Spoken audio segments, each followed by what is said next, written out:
All right, we are just hitting the record button and see what happens this week. Ladies and gentlemen, joining me on the line as he does every week to talk about the world of movies, entertainment, and everything in between. Friends, his name is Mike Reyes from CinemaBlend. Hey, Mike, what's going on? Just hanging in there. We have good reason to be hitting that record button because we got some fun stuff to talk about this week. We really do. There's a lot of ins and outs. Yeah,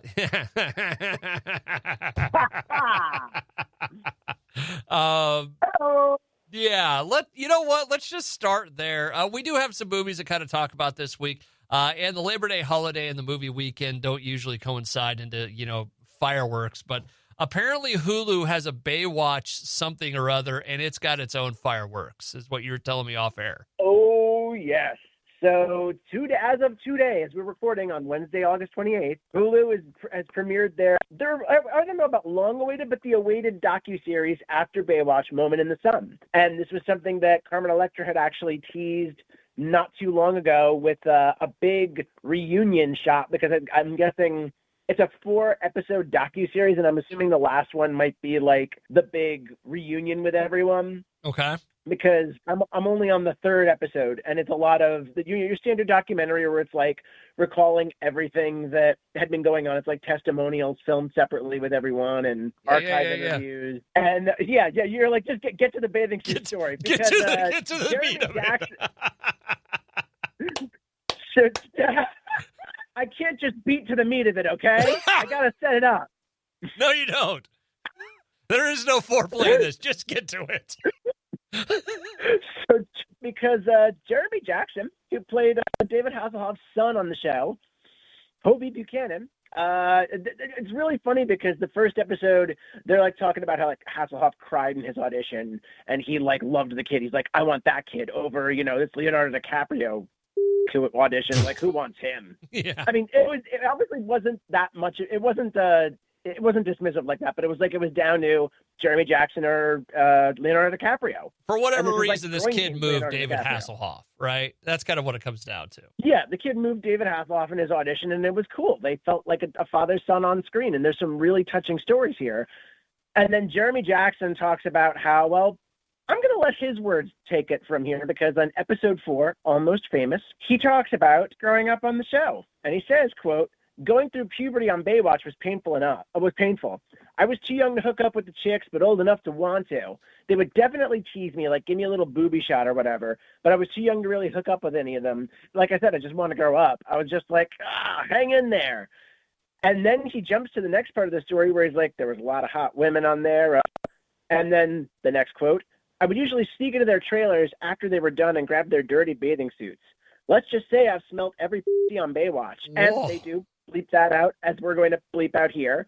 And then apparently his favorite was Nicole Eggert. That, you know what? All of a sudden it went from, oh man, I really relate to that kid on the set of Baywatch having to be around all this, going through puberty. And then, oh, you're breaking in and stealing dirty swimming suits. This went creepy real quick. Look, I've only gotten to the beginning of that 3rd episode out of 4. But what I have to say about this so far is I think people don't realize what Baywatch, I don't even think people realized it at the time, and I think they continue to not realize what Baywatch really was. It was this soap opera that played the line between hammy stories and like obvious, sexual energy. And it started on NBC, went for a season and got canceled after like having a strong TV movie as its opener. And then it goes into syndication where it's like, okay, we don't have to worry about a network. We can just make the show and whoever wants to air us will air us. And then it blew up.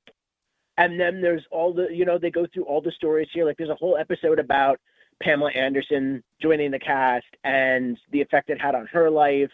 They talk about how when people started criticizing that there weren't any black lifeguards, Tracy Bingham was part of the casting that happened as a result of that. And then they talk about how Playboy was influential in sort of Playboy sort of changed because Erica Alinick, who is also one of the lifeguards, you would also remember her from Under Siege. She talked about how if you did Playboy before you were a known actor at that point, it was kind of like skeevy. But once Baywatch started picking up steam, it sort of was seen as more of a cultural icon. Yeah. And like, you just look at this show, and not only was it showing that syndication could do what the major networks couldn't do, but you have all this stuff where it's like, this is right at the nexus of celebrity paparazzi culture kind of amping up, especially with the Pam Anderson, Tommy Lee love story. And like, for people of our generation, this is one of those experiences where it's like, this was probably one of your sexual awakenings. Oh, like, yeah. You saw the bathing suits, you saw, Carmen Electra or young Jason Momoa in the later seasons, and you thought, hi, my voice has suddenly dropped 5 octaves, and I can file taxes now. I will tell you this. So Baywatch, first season was, 1989 or so? Ran through the early 90s. This is, when I'm starting to grow up a little bit, right? A little bit. I couldn't tell you a thing about the show other than Pamela Anderson, Carmen Electra, and there were a lot of really good-looking women on it.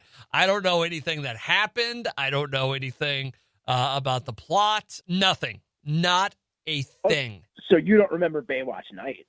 No. Because Baywatch Nights was a spinoff led by David Hasselhoff as Mitch Buchanan, where it's like, what if Baywatch meets the X-Files?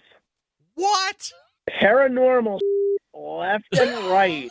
Like, it was dark. It was dangerous. I don't know if anyone still airs. I just need to make sure that I'm absolutely sure about this. Because, yeah, Baywatch Nights was an American sci-fi mystery drama that ran for 2 seasons. 2 seasons in syndication, 44 episodes. How do you make the leap from Baywatch to Baywatch Nights? Well, according to the synopsis, the original premise of the series was that during a midlife crisis, Sergeant Gardner Ellerby, who was a resident police officer of Baywatch since the beginning of the series, decides to quit his job as a police officer and form a detective agency.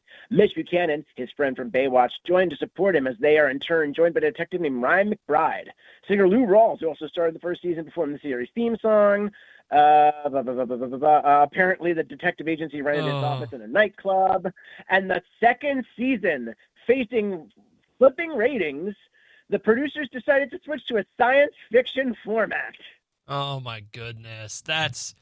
Just the insanity of Baywatch on a whole. You know what? You've sold me on this. I got to watch this damn series now. Mike Reyes from CinemaBlend on the line with me right now, talking about the world of Baywatch. We are going to dive into the world of movies here, but no, once we get all this done, we'll have to really dive into it, because this is just fascinating on so many levels.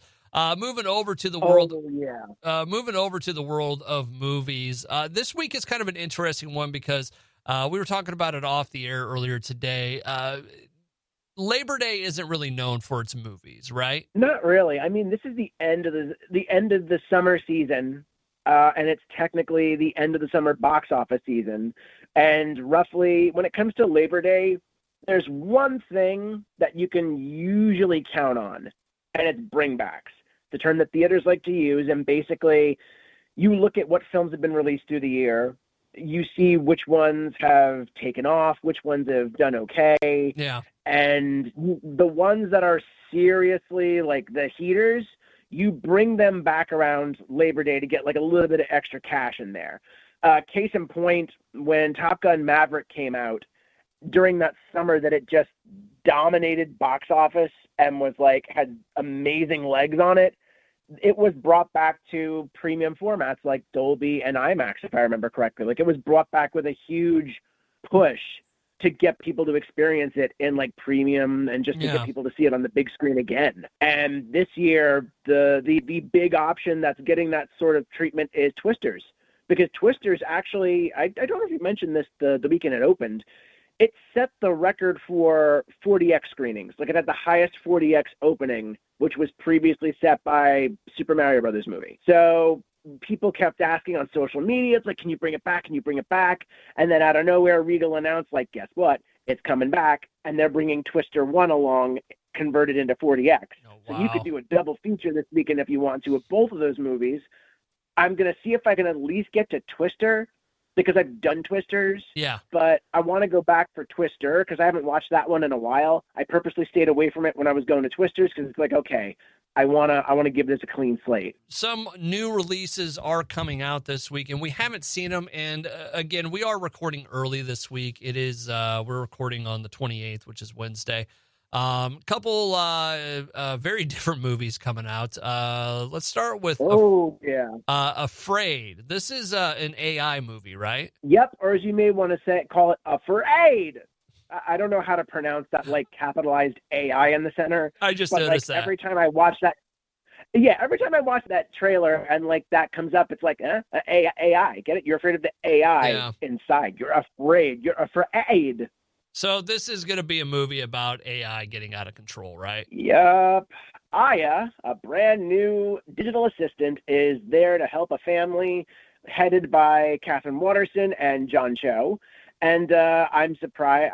I'm surprised that Catherine Waterston. Well, I know it's because it's a different character, but I just watched that trailer and it's like you'd think she'd know better by now after the experience in Alien Covenant to watch the AIs that she hangs out with. But this is an AI that is useful at first, but then she's trying to become mother. She wants to be mother of the family and like has friends and has a way that she actually looks. And the big twist that I think is coming down the line, and I only say this because of how the movie's being sold on YouTube right now, I think AI is trying to create, it's about AI trying to create physical appearances. Because there's this one shot where this weirdly, like you see it a little bit of it in the theatrical trailer where someone's standing at the door and they look through the window and like their face is slightly out of shape. Mm-hmm. But then you watch the YouTube ad and it's like their face clicks into shape. Okay. So it's like it's the whole like they're coming for us. They're trying to replace us. They're here already. You're next. So it's almost a Body Snatchers type thing. Maybe I don't know what to think of it, and it wasn't screened for critics, or if it was, my invite got lost in the email. So, I mean, people just, Aya doesn't want me to know the truth. I mean, me, a human flesh and blood person. Yeah, in short, I feel like I've seen this movie before. Like we've done this topic a few times to varying degrees of success. Yeah, but when it comes to this time of year, and like this is when you get creative. And you go with the movies that you're not totally sure are, you either go with the movies that you're not totally sure about selling, or you go with movies that you feel have a strong chance, but you have to stay away from like the comic book movies. Like take Alien Romulus, for instance, pardon me. Alien Romulus came out August 16th because you put this up against something like, well, it wouldn't go up against Deadpool and Wolverine because that's also Disney and Fox. So that's like their own pool, but you wouldn't put it up against something like A Quiet Place Day One because that movie had the numbers, or you carefully test the waters with months like August because it's what the months of January and February used to be, where it's like, this John Wick movie, maybe it'll work. Let's release it in February and see what happens. Or hell, this Deadpool movie. Yeah. I guess people want to see that. Release it in February and see what happens. All right, so we'll see what happens with this. The other one that's coming out, I feel like this movie has been on the horizon for a very, very long time. The Dennis Quaid Reagan movie is coming out this weekend. Yeah, all I really know is it's a biopic about President Reagan starring Dennis Quaid. I mean, I really haven't seen a lot of ads, and I'm looking at a list of movies that are coming out this weekend. I'm going to rattle them off in order. 1992, Reagan, Slingshot, Seeking Mavis Beacon, and AfrAId. I saw no, like the only one that was remotely screened beforehand was AMC has this project called Scene Unseen, where it's like, hey, for $5 on 2 Mondays a month, you come and see a mystery movie that's going to be heading into theaters soon. Oh, wow. Slingshot was the one that AMC did this week, and I missed it because I went to Alien Romulus in 40X. Okay. Well, going back to the Reagan movie, politics aside, whether you loved him or hate him, this one has an interest to me because Reagan has ties to Des Moines in Iowa with doing radio here in town. Huh. Yeah, he worked at WHO, one of the big news stations here in town. So I've got some interest in that. I don't know if they'll cover that at all or if it'll be just a little footmark in there, but just I have a general interest in the man. So, well, I could see that. That's rather interesting. Now, So- let me know if you see it and how much you enjoy it. yeah, I will. Mike Reyes from CinemaBlend on the line with me. So that kind of takes care of the movies that are coming out this week. Moving over to kind of just a mismatch of, things we've been watching and things that have came out and news stories and all that. We saw a movie this weekend. We had talked about it a while ago, and I think it was one of those ones that didn't get a chance to see, but we did watch Dumb Money this weekend, the wife and I. Oh, yeah. How was that? You remember The Big Short? I love The Big Short. So, take everything that made The Big Short special out of it, and you have Dumb Money. That hurts me. I mean, it's not bad. There are interesting characters in there. Where The Big Short did a really good a job of explaining what was happening and why things were important. Or we were talking off the air about Margin Call, where it did a very good job of explaining what was on the line. I feel like Dumb Money kind of brushed past it. And that's what really upsets me, because The Big Short is still one of my favorite movies of the last decade or so, or almost the last decade. Yeah, we're within the last decade, because that was 2015, I think. That was also one of the best picture movies of that year. That was a strong bench of best picture titles. Yeah. Because I think it was Brooklyn was in there. I might be remembering it incorrectly, but in any case, The Big Short came around at the right time because of the financial crisis being so fresh in people's minds. But I remember going to watch that, and the way I described it to people afterwards was it was an intellectual horror film. Yeah. Because you were watching this growing tide of uncertainty and malfeasance get to a point where eventually it just smashed and everything came tumbling down. Dumb Money was kind of setting up that, or at least it was setting up, it was touching on, kind of how the system is rigged, but it had a lot of those different stories of different people doing different things and showing the different views of this, but it never really put any real feeling behind it. And that's what really disappoints me, because you have this story about these rogue traders they weren't professional stock traders. No. They were people that love to track algorithms and stock prices, and they gamed the system through basically social media tidings and mob mentality. I think it was the GameStop. GameStop, it was and GameStop. I think AMC also benefited from this, but it was mostly GameStop that everyone started noticing, where people were like, diamond hands, hold the line, hold it until we say, and people were just basically playing the market the way it was designed to, for better or worse. They just how Robinhood, the trading place, shut down the trading, and how the government just kind of blew past this and all.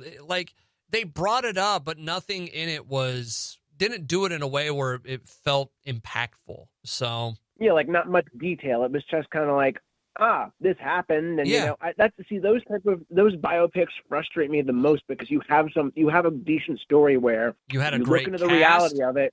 You had a really interesting story, and you just didn't. It was wah. And not to mention, Craig Gillespie, I think, is the director of Dumb Money. He's done some really great movies before, I, Tonya is one of his underrated gems, where he did the whole Tonya Harding story with Margot Robbie. That's really good. That is a really good movie. And then he also did the Fright Night remake. Sorry. Okay. I would really like to see a really well done movie about this subject. One that really digs in, and it was almost there. It could have been something special had there been a couple twists or a couple different decisions made. But anyways, Mike Reyes from CinemaBlend on the line with me right now. Another kind of review. It's more of a TV review, but we did watch the first episode of season 3 of Only Murders in the Building, and I still can't believe that you have, is this season 4? It's season 4. Yep. I apologize. It's season 4. I was just about to say I may not have watched an episode, but I know it's season 4. Watched season 4, the premiere last night of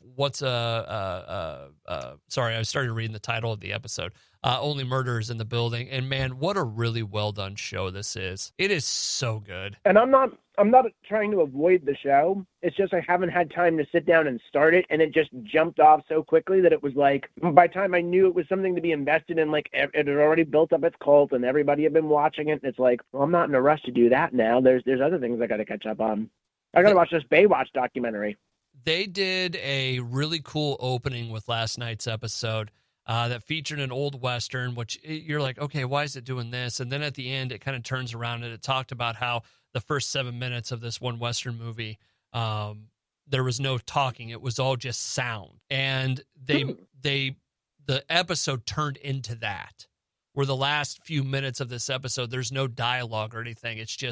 It's sound and it's reaction and it's visual. And it was really, really well done. As kind of a goofy show as it is sometimes they do stuff like this and it is so well done. Like Steve Martin and Martin Short and Selena Gomez together is just incredible. And for someone who hasn't watched the show, I have to double down on that and just say I love the fact that Selena Gomez kind of like found her people with Steve Martin and Martin Short, who have always been a wonderful pair together. I mean, I think they hosted the Oscars together one year. They did a tour together. Like they're people that know each other and love to play in each other's world. So to watch them get together and then sort of welcome the next generation with Selena Gomez, that makes me excited to watch this show. I can't wait to actually start it. She fits in so well with those guys that it's kind of, and they actually in this episode, the kind of synopsis of it, they're thinking about whether or not Only Murders in the Building, the podcast, is going to get turned into a movie,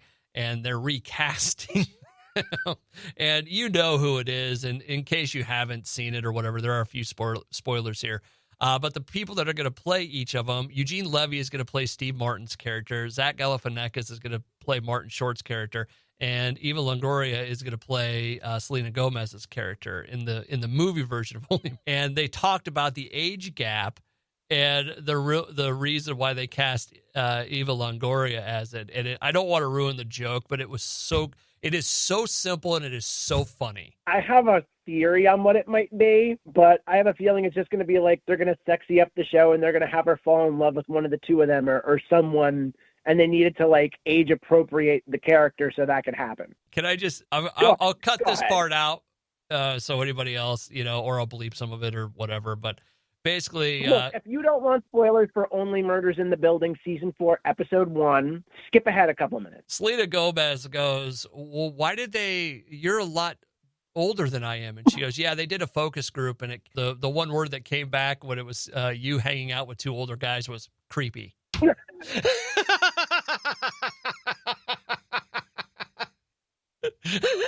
Would you say that this is like the microcosm of the humor of this show? Like this is just basically like that's what I thought, and that just makes me even happier. So they're negotiating with Paramount at one point at the beginning, and it's the one lady, I think she was in Saturday Night Live at one point. Molly Shannon? I think so, yeah. She's sitting on one side of the table, and they're all sitting on the other side of the table, and it's a little bit wider than what you can push a piece of paper across, right? So they're negotiating, and Steve Martin writes down a number, and he folds it up, and she's like, we'll take care of this later. And he's like, no. And he starts sliding it across, and he can't reach her. Which is just such a perfect Steve Martin joke. And he starts, like, crawling across the table, and then he goes... He blows it at her. You know what I want to happen? What? Now that obviously the show has a wide audience. Like I'm assuming younger people are just as into it as older people because that's part of the appeal of Selena Gomez. She has a younger fan base. I'm hoping that younger people go seek out older Steve Martin or Martin Short movies. Like go watch The Jerk or Dead Men Don't Wear Plaid or even Clifford for Martin Short. Just so you know what you're getting into, what the characters they play are. So Steve Martin, his character is named Charles Hayden Savage. He's and this is from Wikipedia, a semi-retired actor who was the star of a popular 1990s crime drama called Brazos. And Martin Short is Oliver Putnam, an ambitious but financially struggling Broadway director who spawns the idea of the podcast and becomes its director. he does, and then eventually does a show based on it. So there's a line in it where he's talking about his love for theater and all this. And they say, yeah, Paramount wants to come see us. Movies? Yeah, movies. Or somebody goes, the theater. So, no, it is really, really good stuff. If you get a chance, watch it. You're going to love it. I promise you. You're one of the people I really want to see what they think of this, because I just want to chat with somebody else about it. Oh, I have a feeling I'm going to absolutely love it. Mike Reyes from CinemaBlend joining me on the line to talk about the world of movies. And we're kind of in one of those weird stages where we didn't really plan a whole lot of this, but I did just stumble across something that might be kind of interesting. Have you ever heard of superherohype.com or Cosmic Media? I've heard of Superhero Hype. I don't know about Cosmic Media. I hope it's not like Cosmic Marvel News or something, because I remember hearing about that website, and they're not very trustworthy. They weren't very reputable from what I saw. I see. Okay, this is one of those things I don't know if it's true. And this is we were having this conversation the other night where there's a lot of this stuff that keeps floating around that it's done by enough people that you think, okay, there might be something to it. But then on the other hand, it's like, okay, none of these people are like, it's just somebody with a TikTok channel or YouTube page or what have you. So it gets confusing on what is real and what's not, right? Yeah. So I just did a search for random movie news to see, what, because we were trying to think of what else. There was some other topic we were going to talk about. I can't remember what it is. This is why you write things down, kids. But anyways, superherohype.com has a Twitter video from Cosmic Media. They're at Cosmic M Media. And apparently it's a look at The Thing from Fantastic Four. Oh. Video. Okay. And this is straight from the article. So again, if this isn't real or whatever, I apologize, but a video taken from the set of Fantastic Four First Steps reveals a first look at Ben Grimm's The Thing. Well, they are filming right now, so I wouldn't be surprised. Like, it legit, it was posted, and again, we're recording on the 28th. This was posted at 2:13, August 28th, and it's just a video of them working on, like, the head of the thing, and it looks like the costume and stuff. Looks like it's like looking down through a window or something. But you're saying working on the head, so like actual physical prosthetic, you mean? Yeah, I'm going to cut this part out real quick because I'm going to try and send you the link real quick. Prepare to fast forward. Sure. Prepare to fast forward, sir. Prepare to fast forward. What is this? This one of the is best. Now. Whatever is happening now, it's happening now. What happened to them? When will that be now? Soon. Which is one of the best gags in any movie ever. I am excited for that new Spaceballs movie. All right, I just sent you the link. It is, again, this is from... Oh, wow. Yeah, exactly. I don't know if this is real or not, so... I'm willing to go towards, I want to say 60-40, because what might be happening here is, I mean, obviously it looks like real footage. This isn't just some AI mock-up. Yeah. But what I think might be happening here is this is like placeholder sort of like prosthetics, because what they might be trying to do is sort of help the actor and everyone on set sort of work with the thing physically. And then what might end up happening is they may go back and animate over these features and turn him into like a CGI creation with that reference footage. Because with that costume, if you look at the hands and stuff, I don't know how this dude's going to move around very well in this thing. Yeah, this has to be this has to be a live action reference. So... live action reference material. Again, I don't know. But I mean, it does bring up this interesting point, because we were talking, I asked you this morning about, there's this stuff floating around like TikTok and YouTube and stuff about some of the like fallout from Disney, and people covering like some of the stuff between Ryan Reynolds and Brie Larson and what was She-Hulk's name? Tatiana Maslany. And whether or not there's some bad blood there, and whether or not they had parts in Deadpool Wolverine. There's fallout from Snow White and the Acolyte and all this other stuff, and I'm just pulling out Disney because that's the one that's been on my feed for the last couple of days. But I mean, it does make you wonder about some of this stuff, right? Yeah, like the whole story you were mentioning to me is that there was apparently scenes that Captain Marvel and She-Hulk were supposed to feature in Deadpool and Wolverine, but they got pulled for one reason or another. Like Ryan Reynolds pulled them out of it. Allegedly. Yeah. And if that is true, that comes at a weird time because I don't even know if we talked about the whole Blake Lively drama on air. No. Where like this is not It Ends With Us has been under a lot of firestorms because they've been saying that the marketing is tone deaf. And it's like, this is a movie about a woman who survives domestic abuse and tries to break the cycle. But then you've got Blake Lively in interviews like being nonchalant and talking about her clothes and saying things like, get your friends and grab your florals, go see It Ends With Us. And, this is the same literary franchise that almost had an adult coloring book released. So this is just, it's really weird if this story happens to be true, because then it's sort of feeding the narrative that some people have been putting out there, alleging that Blake Lively and Ryan Reynolds are very controlling in their media.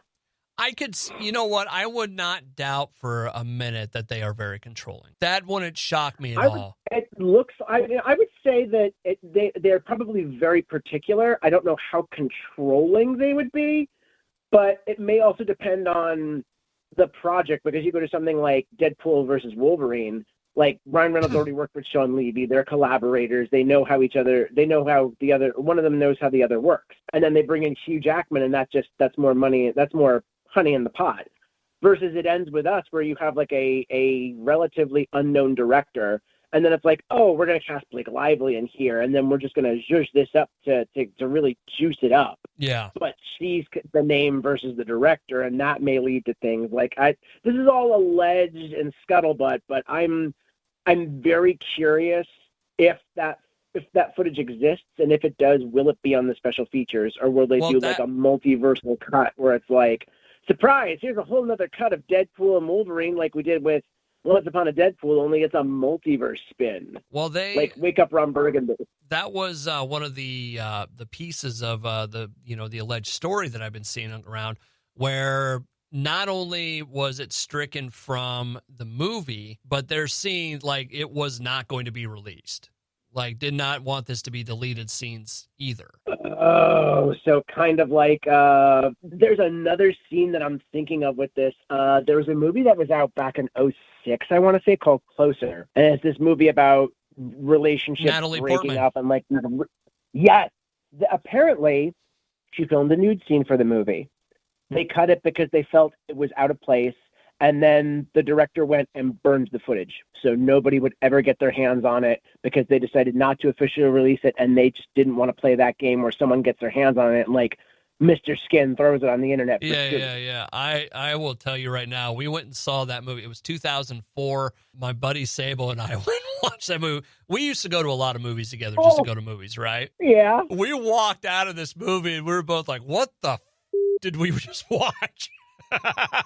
Oh, dude, do you know the true ending? No, I to be honest with you, I don't know if I've ever seen it more than that one time, and I can't tell you much about it. Like, I forgot Julia Roberts was in this thing. It's Julia Roberts, Jude Law, Clive Owen, Natalie Portman. And depression. Yeah, it is. It was one of the jokes. It was like, that is not the feel-good movie of the year. No, it is not. Patrick Marber wrote this. I believe it was a stage play originally, and this was the film adaptation. And it's just, Fall Out Boy fans will know that one of the lines from Thanks for the Memories comes from a rather heated scene in Closer, where Julia Roberts is describing an experience and says to her husband, I believe Clive Owen was her husband in there, he tastes like you, but sweeter. Yeah. That's in Thanks for the Memories from Fall Out Boy. But getting back to it, the original ending, movie ends where you watch Natalie Portman walking down the street, and then it sort of pans up, and you see like one of those walk, don't walk signs. The movie ends there. They left a clue to the original ending from the play, because the walk sign turns to don't walk. Yeah. And in the play, if I'm remembering this correctly, she gets hit by a car and dies. Oh, well, yeah, that makes sense. And they're probably like, we've put everyone through enough of this. Just put on The Blower's Daughter again and let people like sob a little bit in their seats. Oh, it was, God, oh my God, that movie, man, it was I legitimately, neither one of us knew what we were getting into when we went. We just went and saw it. It was like, oh, okay, that was crazy. But anyways, Mike Reyes from CinemaBlend on the line with me right now. But going back to it, Ryan Reynolds, like if he was very controlling of his media, I could understand it. I mean, look at some of the stuff he's done earlier, between Green Lantern, the first, Wolverine, version of Deadpool, Blade 3. It's like, man, if I'm going to be doing this for a living, I want control over it. I want to have a good time doing this, because I don't think for a second that he's not having a good time when he goes and does something, Yeah. And I mean, that also just ties into Deadpool's past, because you look at the footage being leaked by whoever leaked it, wink. Yeah. And then you go into Deadpool 2, like maybe that's part of why Deadpool 2 was kind of okay, because either he had too much or not enough control over what happened, and the result just wasn't as good as the first time around. Yeah, I don't know, man. It's one of those things. I don't know if these stories are true. Yeah, this is all alleged. Put all the allegedlys and speculated and reportedlys into the mix here, because we're not saying that this is anything. This is not gospel. This is all scuttlebutt from various sources. And the whole Blake Lively thing is that is definitely something where the internet has dogpiled and looked at various interviews that she's done and different things that have been confirmed in her history, like the plantation wedding between her and Ryan Reynolds. Yeah. There's a YouTuber by the name of D'Angelo who does a really good recap video on all of this. And it's entitled Blake Lively is Speedrunning the End of Her Career, which, first of all, I tip my hat to that title so hard, because he also used it he did a video on Katy Perry a couple of days ago and used the same title, but for her. And it's just a very succinct sum up of why this has become a thing and what the current drama, as well as other things that have happened throughout her career. There was an incident where Blake Lively, when she freshly off being announced as pregnant, a female journalist said, "Congratulations on your bump." And then she says to the journalist, "Congratulations on your bump." This journalist, not only didn't have a bump, she confirmed that she cannot have children. Oh, wow. And it was something that, like she said, it hit her like a bullet. Yeah. It's a messy, messy story. But at the same time, this is current discourse. This is the sort of thing that people kind of pay more attention to when looking at things, like, especially because by all accounts, It Ends With Us is one of the sleeper hits of the year. Like, it's made a ton of money based on not costing that much. It struck when the iron was hot because it's still a literary phenomenon, even though it was introduced years ago, and it still managed to, get into production in enough time where people were still reading it. Like a prequel book was put out. Yeah. And they hit it at the right time. Yeah. And now this happens. I wonder if it's one of those things that Blake Lively fits into the world of. We've had this conversation before, and one of the ones that kind of pops up when you think about it is like Neil deGrasse Tyson, where you've had the conversation of, is he just bad at talking to people? You know what I'm saying? Maybe. I mean, I'm not trying to defend Blake Lively if she has done some of this and knowingly done it, but like I wonder about this sometimes with some people, if it's like, it's not what you say, it's how you say it type thing. Yeah, no, I'm not saying that you're trying to defend or overwrite anything. It is just very tough to dive into. Yeah. There's just so many sources and so many different things to look at from all ends, and it's just like, I want to go watch a movie. Mike Reyes from CinemaBlend on the line with me right now as we do wrap up. I do want to tell you one thing. I was going to say it at the beginning, but we got knee deep into the Baywatch stuff. I'm sitting around last night, and you know what movie sucked me in yet again? What? Open Range. I still need to watch Open Range, especially after loving Horizon, and especially because if things had gone according to damn plan, we would be talking about Horizon Chapter 2 by now. Isn't that getting ready to come out on? Like, I saw it somewhere that I had the option to watch it. Horizon Chapter 1 is now available for rental. It's on Max. But Chapter 2 is going to be premiering, I think it's premiering in Venice soon. Okay. Like in the next couple of weeks. But it was supposed to be in theaters by now. And then because of Horizon kind of not doing Marvel numbers when it came out, the release was sort of paused because they're like, we want as many people to get in front of the first one as we can, because then, that'll obviously drum up a market for going to see the next one. Going back to Open Range, I do want to see Horizon, but it is legitimately my favorite Western movie. I need to watch Open Range. Just Costner and Westerns, man. That's why I was so excited when Horizon was coming out, and it's like, okay, I may not totally know what this is all about, but I am ready to dive in and invest in this. And sure enough, I was not disappointed. And I think that people will find themselves potentially thrilled as well now that it's on Max and you can enjoy it through so many different ways at home. I still think this is going to be a streaming heater because you have all these people that are used to Yellowstone being at home and being on streaming. So that's probably I think that's where the bread and butter is right now, especially because of the announcement they made about Yellowstone this week. Yeah, that's what it was. That's what I wanted to hit you up about the other night. I saw that's our Hitler. They're bringing back Yellowstone's coming back for another season. Yellowstone was originally supposed to be going off the air after the second half of season 5, which Kevin Costner will not be appearing in. Just need to hammer that in with people because that was something that came out. But it doesn't seem like there's too much. It doesn't really feel like there's bad blood between him and everyone there. He doesn't talk down about them. He's not he's not putting them down or anything. It's just, it is what it is. But it was announced that, if I'm not mistaken, Kelly Riley and Cole Hauser are coming back as Beth Dutton and Rip Wheeler for season 6 of Yellowstone. And that's on top of a spinoff named The Madison, which is going to be starring Michelle Pfeiffer. I'm going to tell you right now, you don't know how bad I wanted to name our son Cooper when we were looking for names. Rip. Honestly, I kind of can't blame you. Rip is just right on the beam of names that your kid will get their ass kicked with, and that's too trendy, and names that, lack of a better term, rip. That's a cool name, Rip. Rip. I just thought that sounded so cool. Oh my God! Right? Oh, don't let your wife hear that, because then does your wife want more children, or is she good? Oh, we're done. Okay. Then you know what? She may want to adopt a new pet and name them Rip, and that would be really cool. That and the other name was Stark, but we named the cat Stark. Stark is cool. We named the cat Stark. True. I got a lot of fond memories of that cat. I was just going to say.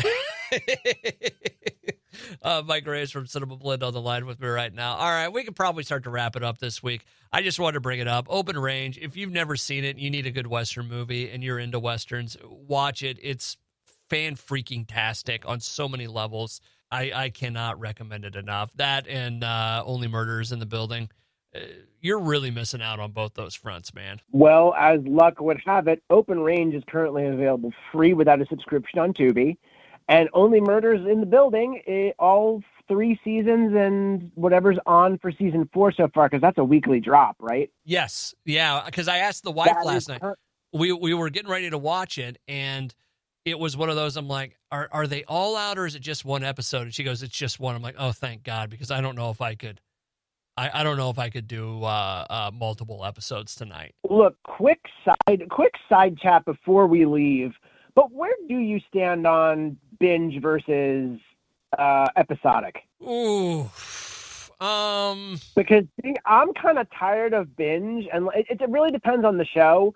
If we're, this is something that came up with my wife and I earlier this year because Bridgerton decided to break up its releases into 2 parts over the course of a month, a month in between them. Yeah. And I was just sitting there. It's look, we know where this is all going. Just get it done with.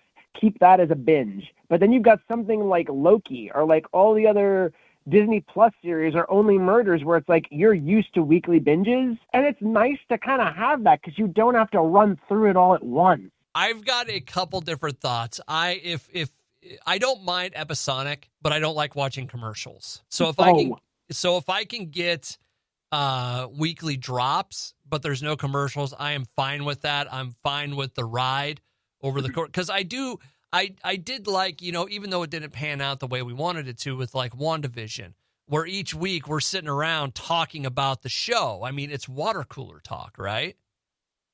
Yeah, every week was a new opportunity to be disappointed.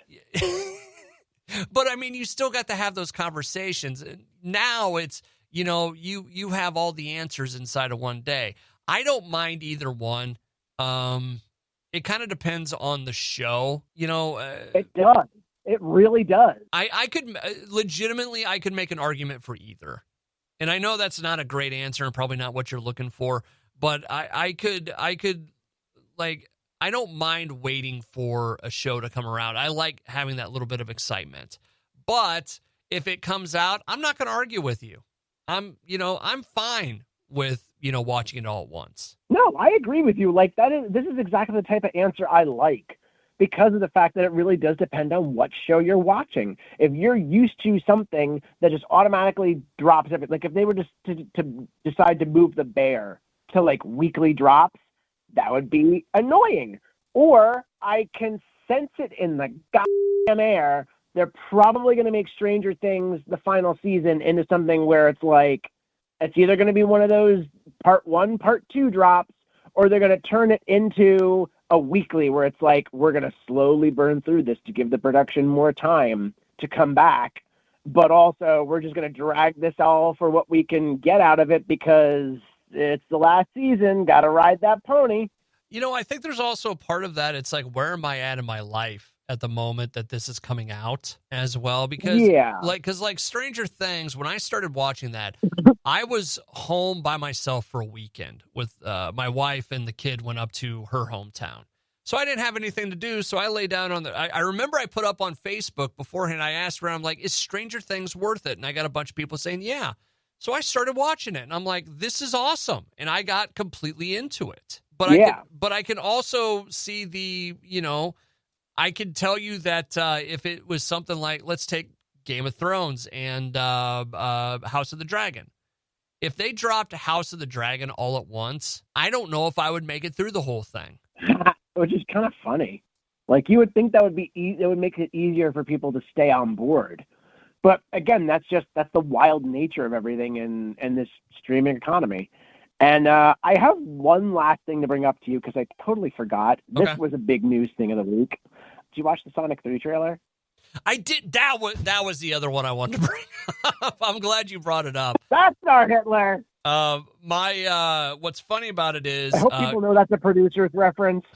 I hope so, or everybody's gonna be like, "What the hell's going on?" Go watch the producers. Go watch the producers. I believe it's streaming. Anyways, so I have an interesting connection to Sonic in that series. That was the last movie my son Jason and I saw before the pandemic shut down everything. Oh yeah, that was the last movie for a lot of people. Like, that was the last real big hit in theaters, because when the pandemic shut everything down, like Onward was just coming out, and like there was stuff that was just getting off the ground. But yeah, once that point of the year hit, that was when everything just shut down. So we went and saw it, and we were going so my son could see it.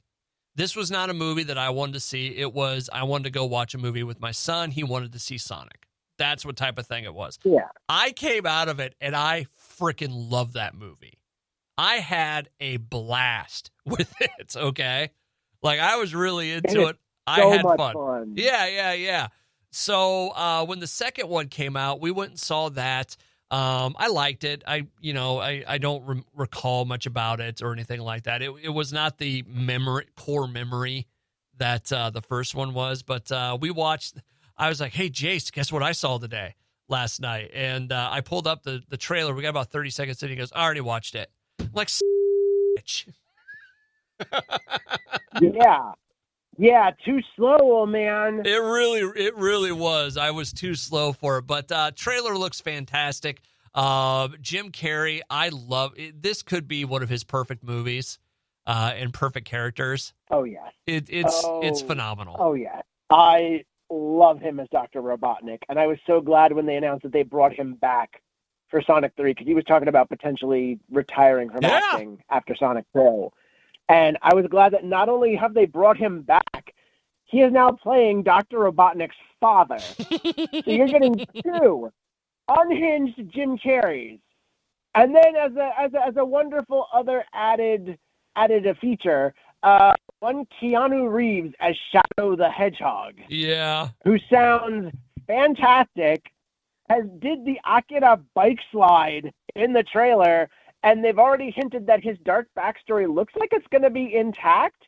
Which, if anyone out there's played Sonic Adventure 2 and knows the story of Shadow, this is kind of like another John Wick character for Keanu Reeves. Except, spoiler alert, instead of a dog dying, it's a little girl. Oh, okay. That's just horrible. In the trailer, they show a shot of a little girl putting her hand up on the tube he's in. And the whole thing was like he was friends with this little girl. I believe her name was Maria. Like, it's been a while since I've read into the lore, and I really have to dig it back up before Christmas. But basically, this young girl, through some circumstance, died, and that's how Shadow breaks bad and is now out for revenge. So this is basically kind of like a John Wick version of Sonic fighting against Sonic. But at the same time, it doesn't look too dark because you've got Idris Elba's Knuckles throwing in wonderful little gems where Sonic's like, I think it was Shadow's like, you don't want to fight. And then Knuckles is like, Sonic, I actually want to fight him. I would like to fight him. Yeah, just that wonderful, I know he's an echidna, but he's practically a Klingon at this point. Yeah. Oh, it's and so I good. love it. You know what's funny? I got Ben Schwartz mixed up with somebody else. Who do you mix up? Wait. Let me guess. Jason Schwartzman? No. What Spider-Ham? What's his name? John Mulaney. Yes. John Mulaney. John Mulaney, everybody. Guest of the show, John Mulaney, here to talk with Norm Macdonald. Yeah, well, this is kind of John's here, and he's like, I guess I may as well, Oh, can you imagine John Mulaney and John Mulaney and Norm Macdonald yes. would be that would be the stand-up tour of the century. I was just talking about a car ride with those two. Century. Oh, I feel like John would be on the edge of his seat, and Norm would have so much fun pushing that little man's buttons. And I don't mean to belittle him, but it's just like, you look at the two in sort of stature and style, and it's like you would basically see Norm Macdonald towering over John Mulaney thinking, I'm going to have fun with you. Oh, that's wonderful. All right, we got to wrap up. We went long this week.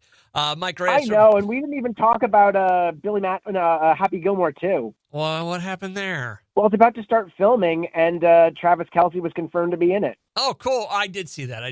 Okay, cool. Yeah, all right. About to start filming in Jersey. All right, there you have it. Mike Reyes from CinemaBlend joins me every week to talk about the world of movies. This was a fun one, Mike. A lot of fun. And go watch Open Range and Only Murders. Figure out one of them. And just go watch after. Huh? Yeah, and then you should go watch After Baywatch, Moment in the Sun. Oh, I do. I'll have to do that. That'll have to be an after-hours thing because I got the kids in the house. But we'll get it done. All right, Mike, you have yourself a wonderful...